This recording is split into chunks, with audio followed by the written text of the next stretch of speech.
Assalamualaikum warahmatullahi wabarakatuh.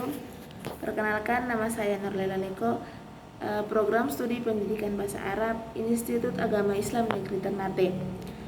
Di sini saya akan menjelaskan dampak positif dan negatif dari AI.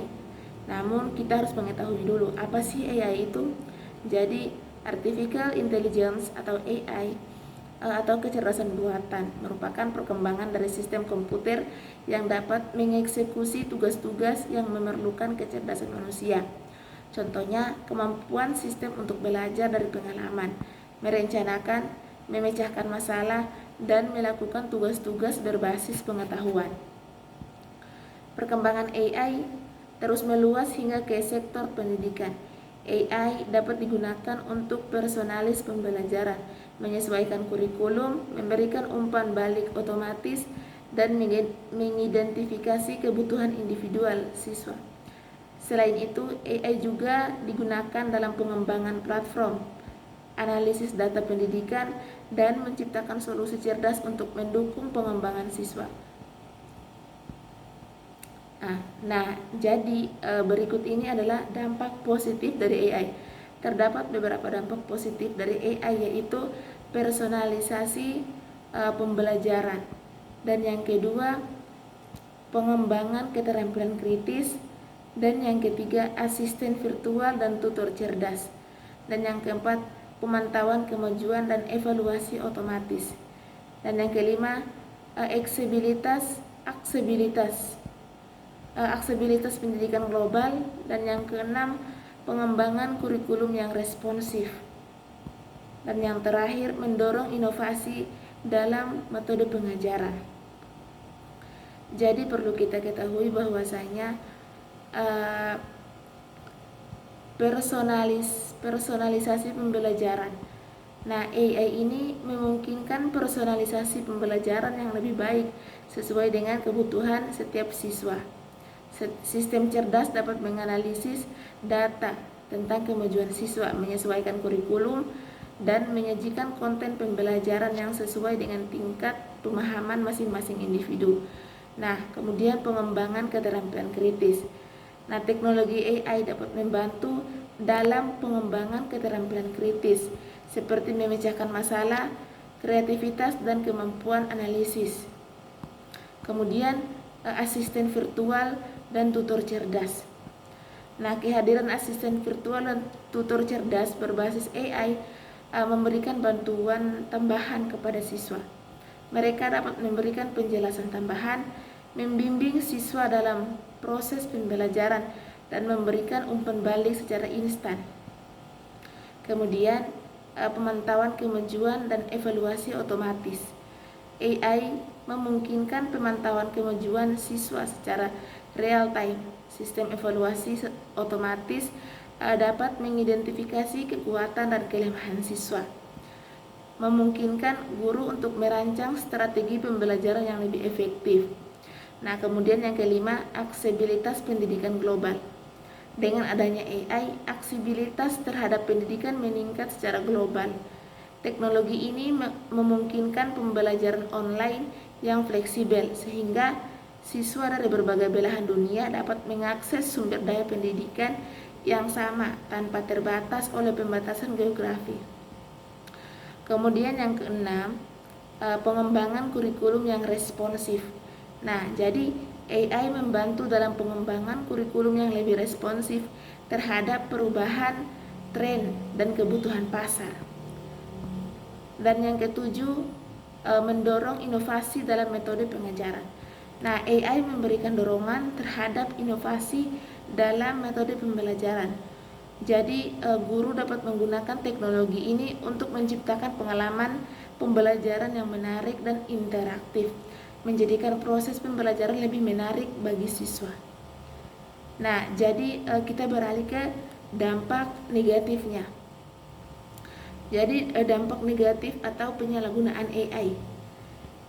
Jadi perlu kita ketahui bahwasanya penyalahgunaan AI, penyalahgunaan kecerdasan buatan AI dalam dunia pendidikan itu dapat menghasilkan dampak yang cukup signifikan bagi perkembangan pendidikan ke depannya. Nah, jadi berikut beberapa dampak negatif dari penyalahgunaan AI dalam konteks pendidikan. Yang pertama, ketidaksetaraan pendidikan. Dan yang kedua, pelanggaran privasi siswa. Dan yang ketiga, pertumbuhan kurang optimal. Dan keempat, ketidakadilan dan diskriminasi. Dan yang kelima, ketergantungan yang berlebihan pada teknologi. Dan yang keenam, menurunkan integritas pendidikan. Nah, jadi perlu kita ketahui bahwasanya ketidaksetaraan pendidikan. Nah, penyalahgunaan AI dapat meningkatkan kesenjangan dalam akses dan kualitas pendidikan. Jika teknologi ini dimanfaatkan secara tidak adil atau tidak merata, kelompok atau wilayah tertentu dapat dikesampingkan, meninggalkan kesenjangan pendidikan yang lebih besar. Dan yang kedua, pelanggaran privasi siswa. Nah, pemanfaatan AI untuk memantau perilaku siswa atau mengumpulkan data pribadi dapat mengancam privasi, terutama jika data tersebut jatuh ke tangan yang salah atau digunakan tanpa izin yang tepat. Dan yang kedua, pertumbuhan kurang optimal. Yang ketiga, jadi jika AI digunakan untuk tujuan yang tidak sesuai dengan pendidikan yang bermutu, dapat merugikan pengembangan komprehensif siswa. Akibatnya, pertumbuhan intelektual, sosial, dan emosional siswa mungkin terhambat. Dan yang keempat, ketidakadilan dan diskriminasi. Nah, jadi algoritma AI dapat memperkuat bias atau diskriminasi yang sudah ada dalam data pelatihan mereka. Jadi jika data tersebut mencerminkan ketidaksetaraan sosial, keputusan yang diambil oleh sistem AI dapat menjadikan tidak adil dan mendiskriminasi, penyebab ketidaksetaraan dalam penilaian dan kesempatan pendidikan.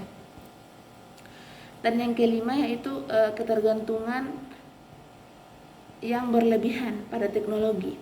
Nah, jadi penyalahgunaan AI dapat mengarah pada ketergantungan yang berlebihan pada teknologi, mengesampingkan pentingnya interaksi manusiawi. Proses pembelajaran yang sepenuhnya otomatis dapat mengabaikan nilai-nilai sosial, emosional, dan kreatif yang hanya dapat diajarkan melalui interaksi manusiawi. Dan yang terakhir yaitu menurunkan integritas pendidikan. Nah, jadi pemanfaatan AI untuk menghasilkan karya atau suatu jawaban palsu dapat membuka pintu lebar-lebar bagi penipu akademis dan menurunkan integrasi pendidikan. Jadi siswa yang menggunakan solusi AI untuk mengerjakan tugas atau ujian mungkin tidak mengembangkan keterampilan sebenarnya dan merugi proses pendidikan. Jadi mungkin itu saja dampak positif dan negatif dari AI yang dapat saya jelaskan. Saya akhiri dengan billahi fisabilil haq fastabiqul khairat. Wassalamualaikum warahmatullahi wabarakatuh.